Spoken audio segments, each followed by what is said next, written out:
आप सभी को जय श्री श्याम। कैसे हैं आप? उम्मीद है सब अच्छे होंगे। प्रेमियों, पितरों की सीरीज धीरे धीरे आगे बढ़ रही है। आज का टॉपिक आया है कि पितृ पक्ष में आने वाली एकादशी को क्या हम व्रत कर सकते हैं, व्रत करें या ना करें, पूजा करें या ना करें। काफी सारे डाउट्स आप लोगों के दिमाग में पहले से ही हैं, तो कुछ सवाल हमने यहाँ लिख लिए हैं आपके, एक एक करके उन सभी सवालों के जवाब देने की कोशिश करेंगे। सबसे पहला सवाल है, पितृपक्ष में एकादशी व्रत करें या ना करें?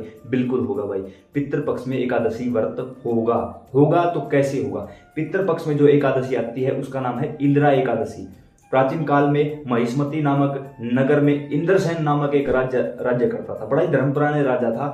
एक दिन देवऋषि नारद उनके पास आए। उन्होंने बड़ा मान सम्मान आदर सत्कार किया देवऋषि का। तो देवऋषि ने उनसे कहा कि मैं यमपुरी से होकर आ रहा हूं, वहां मैंने आपके पिताजी को देखा। तो आपके पिताजी ने मुझे बताया कि इस समय मैं नरक में पड़ा हुआ हूं और यहां से निकलने के लिए आप इंद्रसेन से कहो कि वो मेरे लिए कुछ करे ताकि मेरी यहां से मुक्ति हो सके। तब ऐसे में इंद्रसेन ने हाथ जोड़ लिए, कहा कि श्री देवऋषि ये बताइए कि वो किस कारण से यमपुरी में गए। वो तो बड़े ही धर्मपरायण राजा थे, उन्होंने तो पाप नहीं किया, फिर वो कैसे यमपुरी में पहुंच गए? तो उन देवऋषि नारद ने कहा कि उन्होंने एकादशी का व्रत रखा था और हरिवासर के समय अपने व्रत को खोल लिया। हरिवासर का समय वो समय होता है जब एकादशी तिथि समाप्त हो रही होती है, तो तुरंत बाद के समय को हरिवासर कहा जाता है। इस समय में 99% लोग यही गलती करते हैं, लोगों की देखा देखी, यूट्यूब पर देख देख के कुछ भी ऐसा करके बाबा श्याम का नाम का, श्री कृष्ण भगवान का, विष्णु भगवान के नाम का एकादशी रखना तो शुरू कर दिया। उनको ये भी नहीं पता कि एकादशी व्रत किस एकादशी से शुरू किया जाता है, कैसे किया जाता है और व्रत का पारण कब होता है। लोगों को तो पारण का ही मतलब नहीं पता। अब हमने यहाँ अपनी आंखों से प्रैक्टिकल देखा है, एकादशी का व्रत कर लिया, रात को 12 बजते ही बाबा को ये भोग लगा दिया, खीर चूरमे का भोग। एकादशी को खीर और चावल बनाई नहीं जाती, लेकिन रात को 12 बजे ही बाबा को भोग लगा दिया। तो क्या वो रात को 12 बजे बना के लेके आए हैं? ना भाई, वो पहले से ही बना के रखे हुए थे। चूरमे का भोग लगा दिया। अरे जब आपका व्रत है या नहीं है भगवान का, तो कम से कम इसको तो बख्श दो यार। और जब उनको कुछ कहता हूं तो वो खाने को दौड़ते, तुझे क्या पता रात को 12 बजे? तो रात को 12 ही बजे भाई, हुआ क्या है, क्या अलग हुआ है बताओ? वेद पुराणों के अनुसार, ग्रंथों के अनुसार तिथि सुबह 4 बजे के बाद बदलती है, न कि 12 बजे के बाद। 12 बजे के बाद अंग्रेजी कैलेंडर के अनुसार तारीख बदली जाती है, तिथि नहीं बदली जाती, याद रखना। और यहीं से आप पाप के भागीदार बन रहे हो। पहले तो खुद व्रत नहीं किया, खुद पाप कर रहे हो। चलो नहीं किया, कोई बड़ी बात नहीं, कम से कम उसको तो पाप में मत डालो। थोड़ा सा धैर्य रखो, थोड़ा सा ध्यान रखो। अगर रात के 12 बजा सकते हो तो सुबह के 4 भी तो बज सकते हैं। थोड़ा सा धैर्य रखो। अगर इतना समय, इतना पैसा लगा के आप यहां तक पहुंचे हो तो सुबह 4 बजने का इंतजार करो। 4 ही घंटे की देरी है बस। जैसे ही तिथि समाप्त होती है उस समय को हरिवासर बोला जाता है। उस दौरान अगर आप अपना व्रत खोल लेते हो या भगवान को भोग लगा देते हो तो आप पाप के भागीदार हो भाई। व्रत करो या ना करो, पाप के भागीदार हो आप लोग। यही इस राजा के साथ हुआ। हरिवासर के समय व्रत खोल लिया, अन्न अंदर गया, भगवान का भोग लगाया, पाप लगा तो आज यमपुरी में पड़े हुए हैं। तो ऐसे में राजा इंद्रसेन ने देवऋषि से पूछा कि प्रभु बताइए अब मैं क्या करूं? तब देवऋषि नारद ने कहा, पितृपक्ष की जो इंदिरा एकादशी है आप उसका विधि पूर्वक व्रत करिए। सुबह सूर्योदय के समय स्नान आदि से निवृत्त होकर अपने देवी देवताओं की पूजा पाठ करिए। सामने बैठकर संकल्प लीजिए। मान के चलो सामने बाबा श्याम की प्रतिमा है, विष्णु भगवान की प्रतिमा है, दीपक जलाइए। दीपक जला के हाथ में जल लेके संकल्प करिए, हे श्री श्याम सुंदर, मेरा नाम ये है, मेरे पिता का नाम ये है, महिला है पति का नाम बोलेगी, मैरिड महिला पति का नाम बोलेगी, बाकी पिता का नाम बोलेंगे। नाम ये है, गोत्र ये, इस जगह के निवासी हैं। आज पावन पवित्र इंदिरा एकादशी का पवित्र पर्व है, सुबह का समय है, आपके दीप जला दिए गए हैं। तुलसी दल के साथ फलों का भोग लगेगा। फलों में भी केले का भोग लगाइए, क्योंकि पीला विष्णु भगवान को अत्यंत प्रिय होता है और केले हर मौसम में हर जगह पर आसानी से मिल जाते हैं। फलों का भोग आपके श्री चरणों में समर्पित है, स्वीकार करिए। और इसका पूरा फल हम अपने पितरों को, अपने पूर्वजों को देते हैं। अगर किसी गंदी चेष्टा के कारण वो किसी नरक में पड़े हुए हैं तो उनको मोक्ष गति प्रदान करके अपने चरणों में जगह दीजिए, ऐसा बोल के जल छोड़ दो। अब आपका सारा दिन व्रत रहेगा। आप चाय पी सकते हो, दूध पी सकते हो, जूस पी सकते हो, फलाहार कर सकते हो। अन्न मत खाइएगा, फलाहार आप कर सकते हो। उसके साथ अगले दिन, यानी देखो हम हर एकादशी की एकादशी कब है, व्रत किस दिन रखा जाएगा, कैसे रखा जाएगा और पारण कब है, ये सारी चीजें डालते हैं भाई, इसी यूट्यूब चैनल पर डालते हैं। इसलिए बार बार कहता हूं भाई, अपना प्यार बनाए रखो। इस समय ये वीडियो बना रहा हूं, 5.5 लाख फॉलोवर हैं इसके।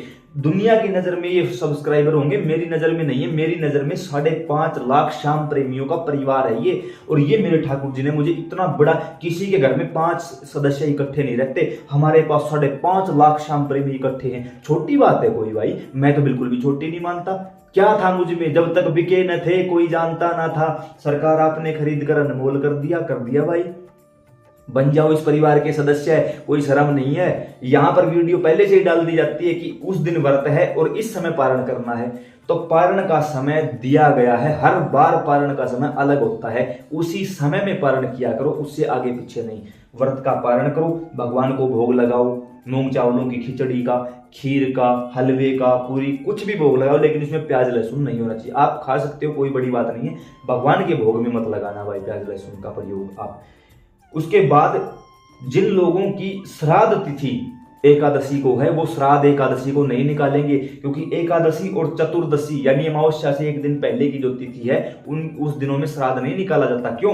एकादशी के दिन अन्न का दान नहीं किया जाता। श्राद्ध कैसे निकाला जाता है? अन्न दिया जाता है, तभी तो श्राद्ध निकलता है। एकादशी के दिन अन्न देना पाप की भागीदारी होती है, इसलिए एकादशी का श्राद्ध द्वादशी को निकलता है। और चतुर्दशी नरक तिथि होती है, नरक की तिथि है वो, उस दिन श्राद्ध नहीं निकाला जाता। तो चतुर्दशी का श्राद्ध अमावस्या के दिन निकाला जाएगा, इस बात का आप विशेष ध्यान रखें। ऐसे में आप अन्य लोगों को भोजन करवा के, अपने पितरों का श्राद्ध निकाल के, भगवान का भोग लगा के फिर खुद भोजन ग्रहण कर सकते हो। ये आपका एकादशी का व्रत संपन्न हुआ। उस समय में भी हाथ में जल लेके संकल्प करो कि मैंने ये व्रत किया है, ठाकुर जी, इसका पूरा पुण्य आप मेरे सभी पूर्वजों को दे दीजिए और उनकी मुक्ति करवा दीजिए। आप देखोगे कि सौपन के माध्यम से आपको बुजुर्गों का आशीर्वाद मिलना शुरू हो जाएगा। अरे सच बताऊं, मुझे हमारे गुरुदेव भी कहते हैं कि तेरे साथ जीवित नहीं, तेरे साथ तो मरे हुए लोगों का आशीर्वाद है।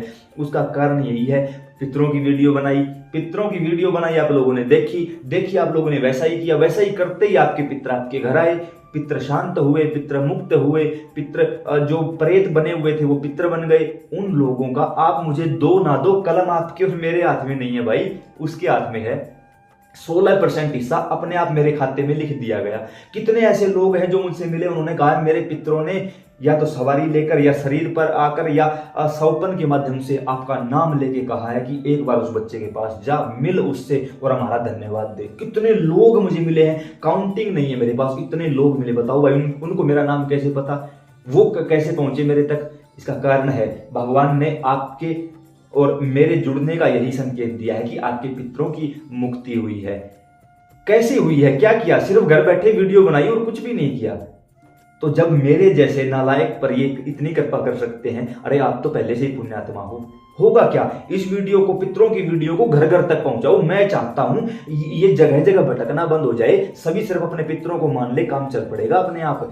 इन वीडियो को उठा के घर घर के लोगों को या तो दिखाओ, दिखा नहीं सकते, जुबान से बोलकर बता दो। ये मत सोचना कि व्यूज के चक्कर में कर रहा है, मत करना भाई, देख लिया आपने, बस अब इसको यहीं बंद करके रखो। अब अपने घर के लोगों से ही शुरुआत करो। 5 सदस्य घर में, सभी को पास बैठाओ, बताओ उनको ये चीज ऐसे होती है, ये चीज ऐसे मैंने देखी है। दिखाओ मत उनको, व्यूज मत बढ़ाओ मेरे, आप तो बता सकते हो। एक ही फोन से चला के पूरा परिवार बैठ जाओ, पूछो अपने बच्चों को क्या समझ में नहीं आया। बच्चे बैठे हैं तो पूछो अपने माँ बाप से, ये चीज समझ में नहीं आई। याद रखना, जिंदगी बदल जाएगी, जगह जगह भटकना बंद हो जाएगा। मेरे जैसे चप्पल चोर जो आशीर्वाद देते फिरते हैं, बंद हो जाएगा। इन चप्पल चोरों की दुकान बंद हो जाएगी भाई, याद रख लेना। सिर्फ और सिर्फ इस काम से कि आपने अपने पितरों को मना लिया, अपने पितरों को खुश कर लिया। अगला है लड्डू गोपाल की सेवा कैसे करें, जो चल रही है ना, जो की तो चलती रहेगी। फलों का भोग लगाते रहो, सेवा करते रहो, कोई प्रॉब्लम नहीं है। किसी मंदिर में जाए या नहीं, बिल्कुल जाओ, किसी भी मंदिर में जाओ, किसी भी मंदिर में जाओ, अरदास लगा सकते हैं, बिल्कुल लगा। किसी भी देवी देवता की अरदास लगा सकते हो, किसी भी दिन लगा सकते हो, कोई प्रॉब्लम नहीं होगी। देवी देवता की पूजा करे या नहीं, जो की तो जैसे पहले करते आए हो कंटिन्यू वैसे ही। अब देखो, किसी भी मंदिर को ले लो आप, किसी भी मंदिर में आप देखोगे श्राद्ध पक्ष में आरती हो रही है, श्रृंगार हो रहा है, भोग लगाए जा रहे हैं, तो हम घर पे क्यों नहीं कर सकते? मिले थे मुझे एक ब्राह्मण देवता, उनसे थोड़ी सी भिड़ंत भी हुई। उन्होंने कहा नहीं, श्राद्ध पक्ष में देवी देवताओं की पूजा नहीं होती। मंदिर आए थे उस समय वो, देवी देवताओं की पूजा नहीं होती, ये नहीं होता। लेकिन यकीन मानना भाई, उनके पास एक भी ऐसा तथ्य नहीं था जो ये साबित कर सके कि वो सच बोल रहे हैं, क्योंकि उन्होंने भी कहीं से उड़ती हुई बात सुन ली।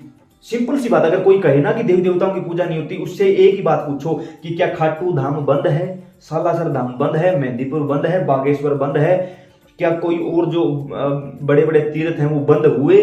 नहीं हुए भाई। तो जब वो मंदिर बंद नहीं है, इतने बड़े बड़े धाम बंद नहीं है, तो हम अपने घर की पूजा क्यों छोड़ दें? कम से कम इंसान हो, 2 रोटियां खा के सोते हो, इतना दिमाग तो दिया है भगवान ने, खुद का भी यूज कर लो कुछ थोड़ा सा। इसलिए लोगों के बहकावे में, लोगों के चक्कर में मत आओ, सिंपल तरीके से अपनी पूजा पाठ करते रहो। लोगों का काम है बहकाना। मेरे जैसे चप्पल चोर हजारों आएंगे आपको आपके रास्ते से हटाने के लिए, कि कैसे ये आपके रास्ते से हटे, कैसे ये पूजा पाठ छोड़े, इसके घर में कुछ उल्टा सीधा हो और फिर ये हमारी दुकान चलवा दे। हमें नहीं चलवानी भाई, बुरा लगे 1000 बार मान जाओ, कहीं भटकना है भटकते रहो, लेकिन पृथ्वी गोल है, एक दिन आना यहीं पे है भाई। आज मान लोगे बड़ी अच्छी बात है, सब कुछ गवा के मानोगे तो उस समय फिर कुछ हाथ नहीं आना। कुछ लोग ऐसे हैं पता ही नहीं पितर नाम की चीज क्या होती है। एक व्यक्ति ने तो कहा मैं अपने पितरों को मानने लगा हूं, अब वो मेरे शरीर पे क्यों नहीं आते? मैंने कहा कितने दिनों से मानने लगे? बड़े आवेश में कहा उन्होंने। मैंने कहा भले आदमी ये तो बता कितने दिनों में मानने लगे? पिछले 3 दिनों से मान रहा हूं, शरीर पर क्यों नहीं?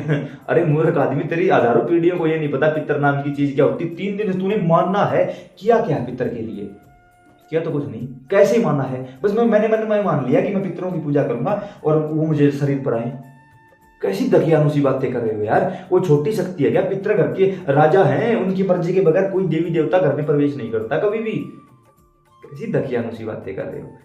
वीडियो पसंद आए तो अन्य लोगों के पास भेजा करो, थोड़ा सा पुण्य कमा लो। जय श्री श्याम।